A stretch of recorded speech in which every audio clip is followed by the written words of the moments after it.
Hello friends, welcome to our YouTube channel. आज मैं आपके सामने मैथ की एक नई क्लास लेकर आई हूँ। पीछे वाली क्लास के अंदर हम लोगों ने नंबर सिस्टम के ही पार्ट बार को पढ़ा था। उसी सीरीज को आगे बढ़ाते हुए आज मैं आपके सामने छोटी छोटी बातें लेकर आई हूँ जो कि नंबर सिस्टम के अंदर एक अहम रोल रखती है, मैथ्स के अंदर एक अहम रोल रखती है। कई बार क्या होता है, हम एडवांस मैथ पढ़ते पढ़ते इतना आगे निकल जाते हैं कि इन छोटी छोटी बातों को याद रखने का टाइम ही नहीं होता हमारे पास। तो आज वाली क्लास आपके लिए एक छोटा सा रिवीजन साबित होगी। क्लास को पूरा देखिएगा। तो आइए शुरू करते हैं बिना टाइम वेस्ट किए हमारा आज का टॉपिक। सबसे पहले देखो, नंबर सिस्टम के अंदर क्या होता है। सबसे पहले आप ये बताओ, कोई भी संख्या होती है, कोई भी नंबर होता है, वो कैसे बनता है। जैसे देखो, मैंने बोल दिया 45। क्या बोला मैंने? 45। 45 कैसे बनता है? 5 कौन से नंबर पे है, 4 कौन से नंबर पे है। तो यहाँ पे देखो, छोटे बच्चे थे बिल्कुल, सेकंड थर्ड क्लास के अंदर उसी टाइम ये बातें सिखाई गई थी। सबसे पहला अंक कौन सा होता है? इकाई का अंक होता है। कौन सा होता है? इकाई का अंक होता है, या फिर वंश, क्या बोलते हैं इसको? वंश पे। इकाई के बाद ये वाला दहाई का होता है, यानी टेंस पे। ये बात सभी को पता है। इकाई, दहाई, सैकड़ा, वंश, टेंस, 100, 1000 पता है ये सभी को। अगर इसके आगे ये और लिख दूं मैं, मान लो 3 लिख दिया, ये कितने पे होता है? 100 पे, यानी कि सैकड़े पे। तो मैं ये चीज क्यों लिख रही हूँ?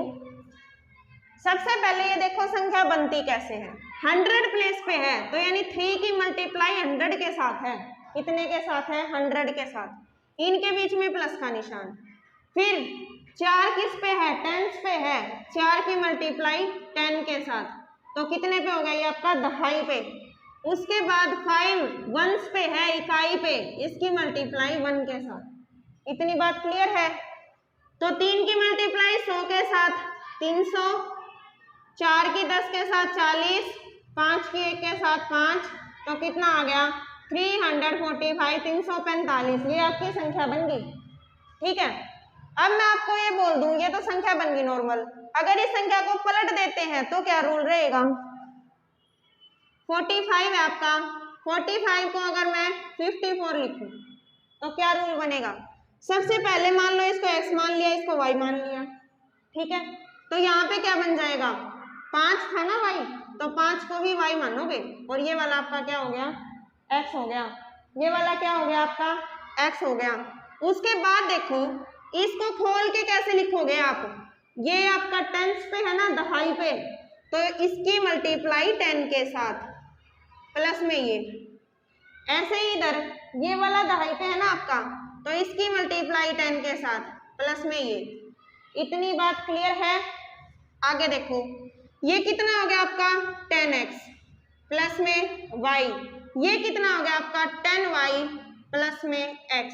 यहीं से क्वेश्चन शुरू होता है आपका। अगर आपको इतनी बात समझ में आ गई तो एक क्वेश्चन दूंगी मैं आपको, वो क्वेश्चन आप अपने आप कर लोगे, और एग्जाम के अंदर, आर्मी वाले खासकर एग्जाम के अंदर वो क्वेश्चन पक्का आता है।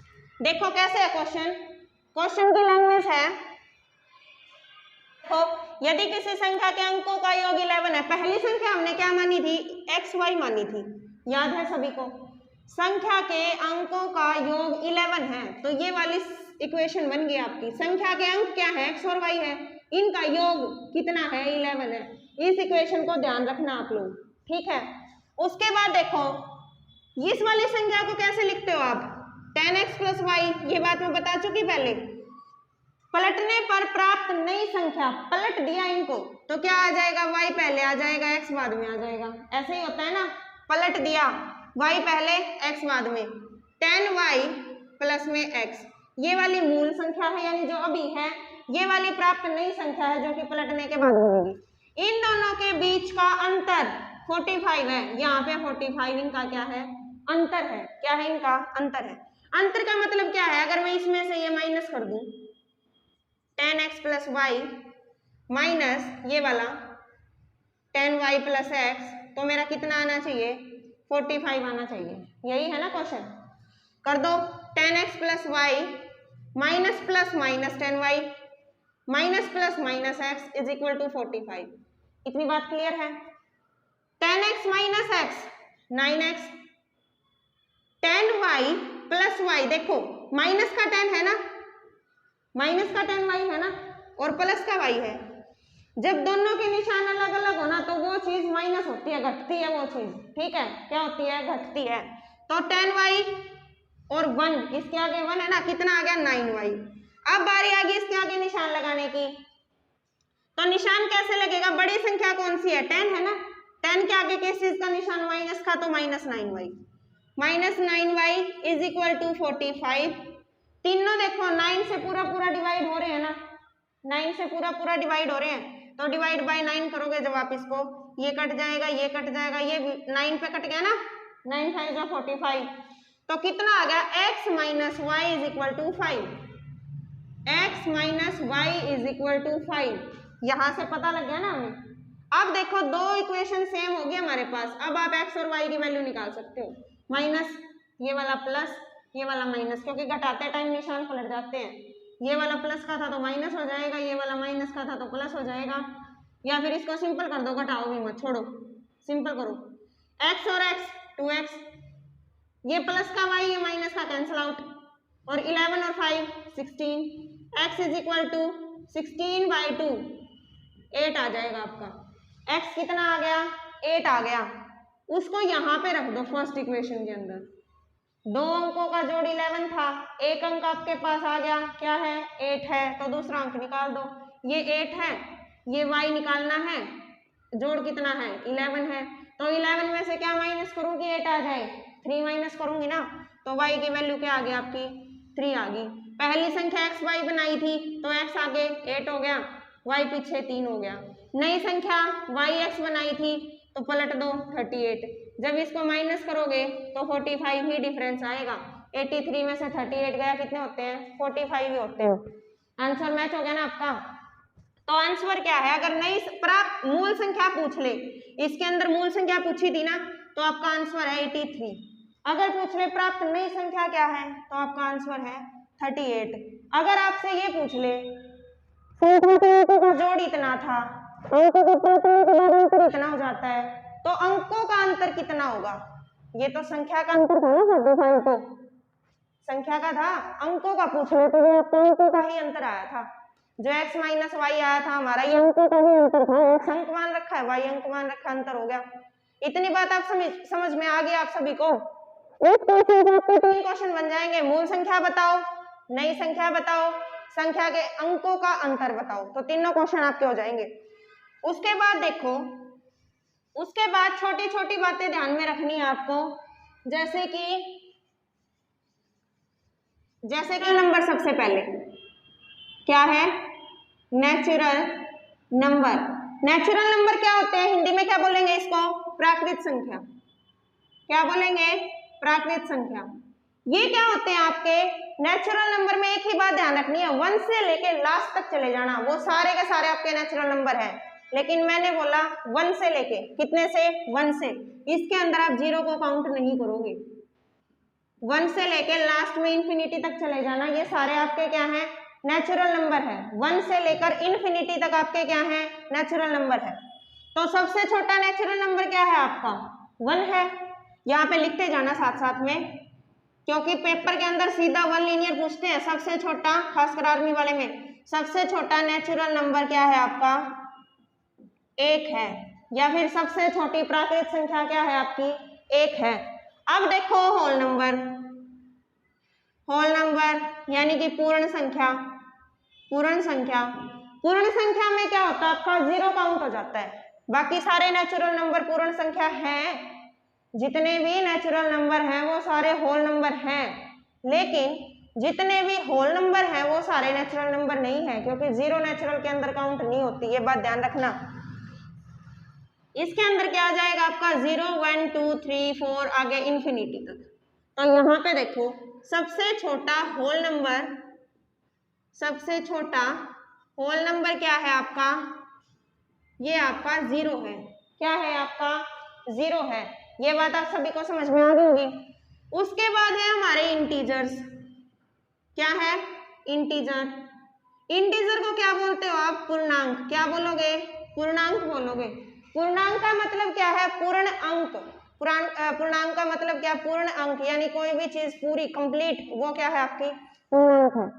इसके अंदर क्या होता है, 0 से उधर वाले भी इन्फिनिटी तक, और 0 से इधर वाले क्या होते हैं, माइनस में होते हैं ना आपके, -1 -2 -3 और माइनस इन्फिनिटी तक, माइनस इन्फिनिटी तक, ये सारे आपके क्या हैं, इंटीजर हैं। अब मैं एक छोटा सा क्वेश्चन पूछ लूं आपसे कि भाई 4.34 क्या ये आपका इंटीजर है, यस और नो। 4.34 क्या ये आपका इंटीजर है, तो नहीं है। पॉइंट वाली संख्या कभी भी इंटीजर नहीं होती, पॉइंट वाली संख्या इंटीजर में काउंट नहीं होती, इसको आपको इंटीजर बनाना पड़ेगा। बनाओ कैसे गे, पेपर में क्वेश्चन आ गया 4.34 है, इसको पूर्णांक में बदले या फिर इसको इंटीजर में बदले, तो कैसे बदलोगे। एक बात ध्यान रखना, पॉइंट से राइट साइड में, पॉइंट से राइट साइड में अगर यहाँ पे 5 हो या फिर 5 से बड़ा हो, पॉइंट से राइट साइड में 5 हो या 5 से बड़ा हो, तो इधर वाले में एक प्लस कर दोगे, इधर वाले में पॉइंट से राइट साइड में 5 हो या 5 से बड़ा हो तो इधर वाले में एक प्लस कर दोगे। अगर ये वाली कंडीशन नहीं है आपकी, ना तो 5 है ना 5 से बड़ा है, मतलब 5 से छोटा है, तो इसको सेम टू सेम रखोगे। ये बात समझ में आई है। यहाँ पे देखो 4.34 था, ये वाली संख्या पॉइंट से उधर वाली, जस्ट उधर वाली, क्या ये आपकी 5 है, नहीं है। क्या ये आपकी 5 से बड़ी है, नहीं है। तो क्या आ जाएगा, 4 यूं का यूं आ जाएगा, यानी 4.34 का इंटीजर रूट क्या होता है आपका, 4 होता है। क्या होता है, 4 होता है। अगर ये ऐसे होता 4.84 होता, 4.84 होता, तो इसके अंदर क्या है, पॉइंट से इस साइड वाली 5 तो नहीं है, लेकिन 5 से बड़ी है ना आपकी, 5 से बड़ी, तो इसके अंदर एक प्लस कर दो आपका 5, तब इसका आंसर क्या हो जाता, 5 हो जाता। इतनी बात क्लियर है। अगर 4.34 है तो 4 आंसर आएगा इंटीजर के रूप में, अगर 4.84 है तो 5 आंसर आएगा इंटीजर के रूप में। ये बात आपको ध्यान रखनी है, ये तो इंटीजर वाला। उसके बाद देखो आप सभी, उसके बाद है प्राइम नंबर। क्या, प्राइम नंबर। प्राइम नंबर को क्या बोलते हैं, अभाज्य संख्या। क्या बोलोगे, अभाज्य संख्या। तो अभाज्य संख्या क्या होती है, सबसे पहले देखो नाम से ही पता चल रहा है, अभाज्य यानी जो कि भाग ना हो किसी से, जो कि किसी से भी डिवाइड ना हो। प्राइम नंबर क्या होते हैं, जो भी किसी से डिवाइड ना हो। शर्त एक है, वो एक तो 1 से डिवाइड होंगे और एक खुद से डिवाइड होंगे, बस। एक तो एक से सारे डिवाइड होते हैं और एक खुद से, वो डिवाइड होंगे। ठीक है, बात समझ में आई है। तो ये आपके प्राइम नंबर हो जाएंगे, जो कि इनके अलावा किसी से डिवाइड ना हो। एग्जांपल उठाते हैं, जैसे 7 है। जब आप 7 के फैक्टर बनाते हो, एक तो 7 एक की टेबल में आता है भाई, और एक खुद की में आता है भाई।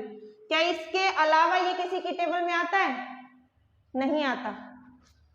एक तो ये 1 से डिवाइड होता है, एक खुद से डिवाइड होता है, तो 7 आपका क्या है, प्राइम नंबर है। 7 आपका क्या है, प्राइम नंबर है। इसके अंदर एक बात ध्यान रखनी है आपने, प्राइम नंबर 2 से शुरू होते हैं। 2 को आप प्राइम नंबर में काउंट करोगे, 2 को आप प्राइम नंबर में काउंट करोगे, 1 को नहीं करोगे। ठीक है, ऐसे याद रख लेना कि 1 तो हमने ले लिया था ना, 1 से तो डिवाइड होता है, तो 1 काउंट नहीं करोगे। ठीक है, ये कर लोगे कि 1 तो हमने ले रखा है, 1 इसमें काउंट नहीं करोगे, 2 से काउंट करोगे। 2 के बाद 3 किसी की टेबल में नहीं आता, 4 2 की में आता है, 5 किसी के में नहीं आता, 7 किसी के में नहीं आता, 11 किसी के में नहीं आता। ऐसे करके आप प्राइम नंबर के बारे में पता लगा सकते हो। तो मेन पॉइंट क्या है, सबसे छोटा प्राइम नंबर क्या है आपका, सबसे छोटा प्राइम नंबर या फिर सबसे छोटी अभाज्य संख्या आपकी क्या है, 2 है। सबसे छोटी अभाज्य संख्या क्या है आपकी, 2 है। इस बात का ध्यान रखना। प्राइम नंबर से रिलेटेड 1 लीनियर क्वेश्चन पूछा जाता है, सीधा सीधा डायरेक्ट, कि भाई 1 से लेकर 100 तक कितने प्राइम नंबर हैं। 1 से 100 तक कितने प्राइम नंबर हैं, या फिर 1 से 100 तक कितनी अभाज्य संख्याएं हैं। तो डायरेक्ट याद रखोगे, 1 से 100 तक 25 अभाज्य संख्याएं हैं। कितना याद रखोगे, 25। कितना, 25। दिमाग में बैठा लो ये बात। 1 से 100 तक कितनी अभाज्य संख्याएं हैं, 25। कितने प्राइम नंबर हैं, 25। अब देखो 1 से 25 तक पूछ ले, 1 से 25 तक, तो क्या बताओगे? 9 है। 1 से 25 तक कितनी है? 9 है। 25 से 50 तक पूछ ले, 25 और 50 के बीच में कितनी अभाज्य संख्याएं हैं? तो 6 है। कितनी है? 6 है। 50 से 100 के बीच में पूछ ले तो कितनी है? 10 है। ये बात सभी को समझ में आई है? 1 से 25 तक कितनी अभाज्य संख्याएं? 9, 25 से 50 6, 50 से 100 10। यहाँ पे देखो जैसे 25 तक तो निकाल ही लेंगे, 11 के बाद क्या आएगा? 13 आएगा, 13 के बाद 15 तो 5 में आता है, 17 आएगा, फिर 19 आएगा, फिर 23 आएगा। तो काउंट करो 1 2 3 4 5 6 7 8 9। कितने नंबर है 1 से 25 के बीच में? 9 नंबर है। ये बात भी नोट कर लो और ध्यान से माइंड में नोट कर लो, कॉपी में नोट मत करना, माइंड में नोट कर लो। 1 से 25 तक कितनी है? 9, 25 से 50 6, 50 से 100 10। ठीक है, इतनी बात समझ में आ गई। ये थे आपके प्राइम नंबर। उसके बाद आते हैं कंपोजिट नंबर। क्या आएंगे? Composite number. कंपोजिट नंबर के अंदर क्या होता है? कंपोजिट नंबर किसको बोलते हैं? भाज्य संख्या। क्या होती है ये आपकी? भाज्य संख्या। यानी जो संख्या 1 से होती हो, 1 से तो वो प्राइम भी होते हैं, खुद से भी होती हो वो भी प्राइम होते हैं, उसके अलावा किसी और से भी होती हो, वो आपके क्या है? कंपोजिट नंबर है। यानी जैसे 4 उठा लिया हमने, 4 1 की टेबल में भी आता है भाई, 2 की में भी आता है, खुद 4 की में भी आता है। अगर इसका ये 2 फैक्टर ना होता, अगर इसका 2 फैक्टर ना होता तो ये प्राइम बन जाती। ठीक है, लेकिन इसका एक के अलावा और खुद के अलावा भी एक और फैक्टर है ना, तो ये क्या है? आपका कंपोजिट नंबर है, जो कि किसी न किसी से डिवाइड हो जाए। तो पहला कंपोजिट नंबर क्या है? 1 तो आपने लेना ही नहीं, 2 को आपने पहले ही प्राइम नंबर बता दिया, 3 प्राइम होता ही है, 4 क्या होता है आपका? Composite number. 4 एक विभाजित संख्या है ना, तो कितने से शुरू होता है? ये 4 से, फिर 6, फिर 8 9 10 ऐसे चलते जाएंगे। यानी जो एक के अलावा और खुद के अलावा भी किसी तीसरे से डिवाइड हो वो आपके क्या है? कंपोजिट नंबर है। तो सबसे छोटा कंपोजिट नंबर क्या है? आपका 4 है। सबसे छोटा कंपोजिट नंबर या फिर सबसे छोटी विभाजित संख्या क्या है आपकी? 4 है। क्या है आपकी? 4 है। ये चारों पॉइंट ध्यान रखने हैं आपने। कंपोजिट नंबर समझ में आ गया आपको। उसके बाद क्या है आपके? 2 वर्ड आपने सुने होंगे, एक तो प्लेस वैल्यू, और एक होता है आपका फेस वैल्यू। एक तो होता है प्लेस वैल्यू, एक होता है आपका फेस वैल्यू। प्लेस वैल्यू को क्या बोलते हैं? स्थानीय मान। क्या बोलते हैं? स्थानीय मान। फेस वैल्यू को क्या बोलते हैं? फेस वैल्यू को बोलते हैं भाई शुद्ध मान। क्या बोलते हैं? शुद्ध मान। फेस वैल्यू को क्या बोलेंगे? शुद्ध मान। तो ये क्या चीज होती है? ये दोनों, कोई भी संख्या लिख दी मैंने आपके सामने, 45 लिख दिया, ठीक है, पहले इसको समझ लो, ये इजी है। फेस यानी एज इट इज, यूं का यूं, फेस सेम होता है ना, ठीक है, फेस तो फेस ही है, सेम है। तो इसके अंदर अगर ये पूछ लिया 4 की फेस वैल्यू बताओ भाई, 4 का शुद्ध मान बताओ, तो 4 का 4 ही आएगा। क्या आएगा? 4 का 4 ही आएगा। ये पूछ लिया 5 का फेस वैल्यू बताइयो भाई, 5 का शुद्ध मान बताइयो, तो 5 का 5 ही आएगा। कितनी भी बड़ी संख्या हो, ऐसे हो, ये मान लो ये यूं है, ठीक है, तो 2 का पूछ लिया, 2 का क्या है फेस वैल्यू? 2 की 2 ही है। जिस चीज का पूछा हो उसका फेस वैल्यू सेम होता है, वही आपका आंसर आएगा। पेपर वाले ने खुद ही आपको आंसर बता दिया, याद रखना ये बात। अगर वो फेस वैल्यू पूछ रहा है आपसे, तो जो वो पूछ रहा है ना वही आपका आंसर है, ध्यान रखना इस बात को। बारी आती है प्लेस वैल्यू की। किसकी? प्लेस वैल्यू की। कोई भी संख्या है, ये है भाई, इसके अंदर से पूछ लिया 5 का स्थानीय मान बताएं या फिर 5 की प्लेस वैल्यू बताएं, 5 का स्थानीय मान।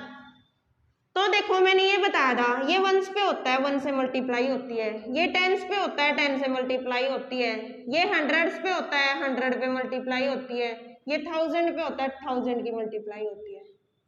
ऐसे बताया था ना मैंने आपको। ये क्या आ जाएगा? 7, ये क्या आ जाएगा? 10, ये क्या आ जाएगा 500 और ये आ जाएगा 4000। ऐसे आ जाएगा आपके सामने। तो देखो किसी का भी पूछ ले, 7 का प्लेस वैल्यू पूछेंगे 7 आएगा, 10 का प्लेस वैल्यू पूछेंगे 60 आ जाएगा, 6 का प्लेस वैल्यू पूछेंगे 60 आ जाएगा, 5 की प्लेस वैल्यू पूछेंगे 500 आ जाएगा और 4 की प्लेस वैल्यू पूछेंगे 4000 आ जाएगा। ये बात क्लियर है? यहाँ तक सभी को समझ में आ गया? इसकी प्लेस वैल्यू, फेस तो खत्म है, वो तो बिल्कुल सेम आंसर बता दिया एग्जामिनर ने आपको। वो आपसे प्लेस वैल्यू पूछेगा, प्लेस वैल्यू में जौन से नंबर पे ये है ना, 1s पे है तो 1 से मल्टीप्लाई, 10s पे है तो 10 से मल्टीप्लाई, 100 पे है तो 100 से मल्टीप्लाई और 1000 पे तो 1000 पे। अब एक बात बताओ मेरे को, क्या आप पेपर में यूं बनाने लग जाओगे? इतना टाइम है आपके पास? नहीं है ना, इतना टाइम नहीं है आपके पास, तो डायरेक्ट आंसर देना फटाफट। आपसे पूछा है 5 की प्लेस वैल्यू बताओ, 5, तो 5 को यूं का यूं रखो, इसके पीछे जितने भी अंक हो, 100 200 300 400 जितने भी अंक हो सबको 0 बना दो। क्या बना दिया? 0 बना दिया। 6 7 को क्या बना दिया? 0। तो 500 क्या आ जाएगा? प्लेस वैल्यू आ जाएगी। 4 की पूछ ली, 4 को यूं का यूं रखो, पीछे कितने अंक हैं? 3 अंक है, तीनों को क्या बना दो? 0 बना दो। 4 की प्लेस वैल्यू क्या आ जाएगी? 4000 आ जाएगी। 7 के पीछे क्या है? एक भी 0 नहीं है तो कुछ नहीं लगाना, 7 का 7 आ जाएगा, एक भी अंक नहीं था ना 7 के पीछे। तो प्लेस वैल्यू और फेस वैल्यू, स्थानीय मान और शुद्ध मान, ये भी आपको पता लग गए होंगे। उसके बाद है coprime number. Coprime number, coprime number क्या होते हैं? सह अभाज्य संख्या। कोप्राइम नंबर क्या होते हैं? सह अभाज्य संख्या, यानी दो संख्या, कोई भी दो पेयर में मिलेंगे आपको, कोई भी दो संख्याएं जो इकट्ठी किसी की एक की टेबल में ना आती हो, वैसे बेशक वो कितनों की टेबल में आए, लेकिन दोनों संख्याएं इकट्ठी अगर किसी की टेबल में नहीं आ रही तो वो आपके कोप्राइम नंबर है। जैसे कि मैंने बोल दिया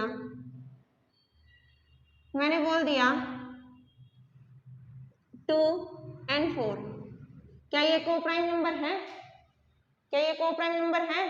नहीं है, क्योंकि देखो ये भी 2 की टेबल में आता है और ये भी 2 की टेबल में आता है ना, आता होगा। मैंने बोल दिया 4 और 15, क्या ये कोप्राइम नंबर है? कोप्राइम नंबर, कोप्राइम नंबर है। क्यों है? क्योंकि 4 क्या है? ऐसा कोई भी अंक है जो इन दोनों की, मतलब ये दोनों उसकी टेबल में आते हो तो कोई नहीं है। 4 किसकी में आता है? 2 की में आता है। क्या ये 2 की में आता है? नहीं आता। दोनों सेम, यानी दोनों के फैक्टर करोगे जब आप, उनमें एक भी सेम नहीं होना चाहिए, 1 को छोड़ के। 1 तो सबका ही सेम होता है, 1 को छोड़ के उनका एक भी फैक्टर सेम नहीं होना चाहिए, तब जाके वो संख्याएं क्या बनेंगी? कोप्राइम नंबर बन जाएंगी। क्या बन, यूं बेशक उनके अलग अलग कितने ही फैक्टर हो, जैसे 4 के क्या है? 4 का फैक्टर 1 है, 2 है, 4 है। 15 का फैक्टर क्या है? 1 है, 3 है, 5 है, 15 है। तो 1 को तो छोड़ देना है, मैंने बता दिया आपको, 1 को तो छोड़ देना है। क्या इन दोनों में से आपको कोई सेम दिखाई दे रहा है?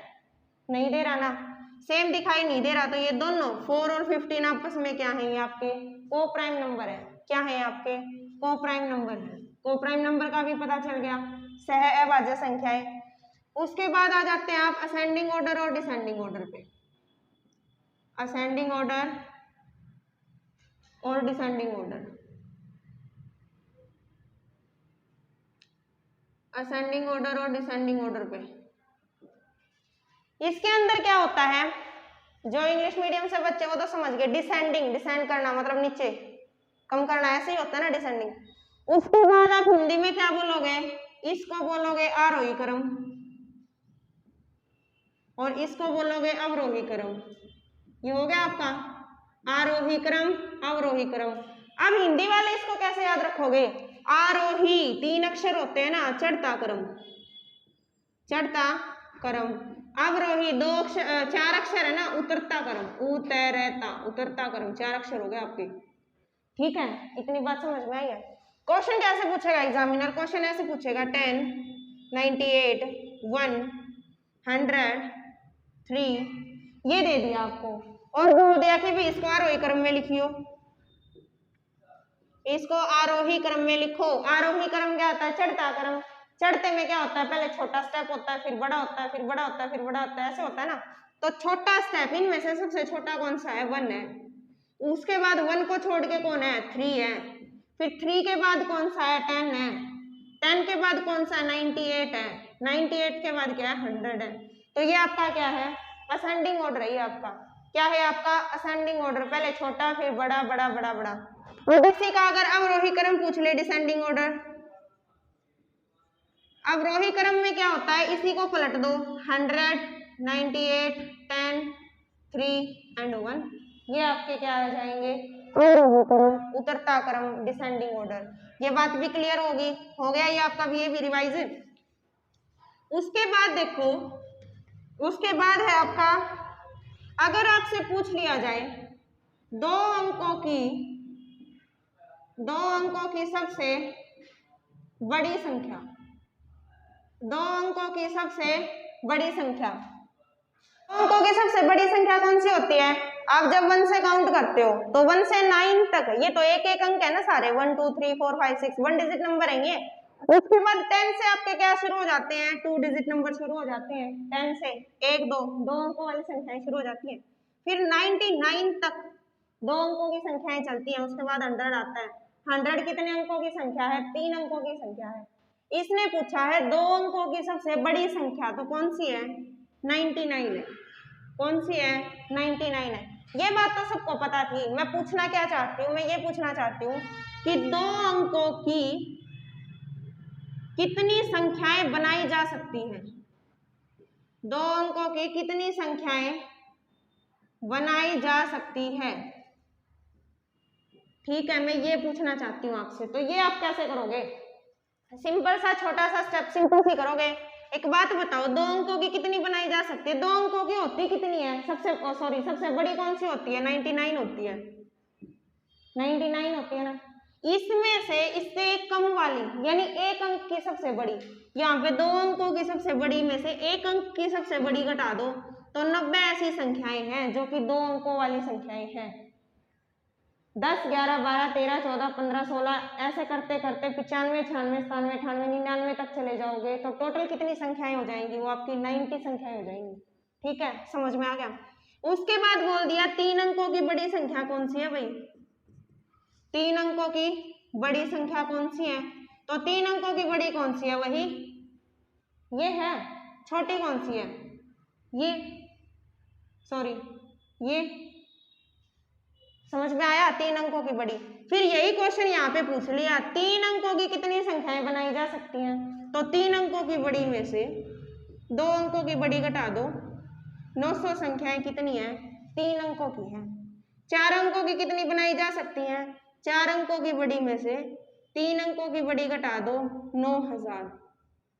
9000 ऐसी संख्या है जो 4 अंकों की है। 5 अंकों की बड़ी में से 4 अंकों की बड़ी घटा दो, 90000 ऐसी संख्याएं हैं जो कि 5 अंकों की है। ये बात क्लियर है, यहां तक आप सभी को समझ में आ गया। उसके बाद देखो, उसके बाद एक लास्ट क्वेश्चन, बस छोटा सा क्वेश्चन, इजी सा क्वेश्चन।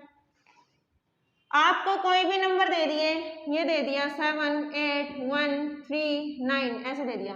इन अंकों का प्रयोग करके सबसे बड़ी और सबसे छोटी संख्या का अंतर बता दो।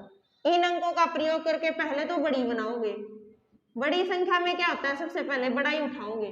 क्या है बड़ा, 9 है, फिर 8 है, फिर 7 है, फिर 3 है, फिर 1 है, ऐसे हो जाएगा।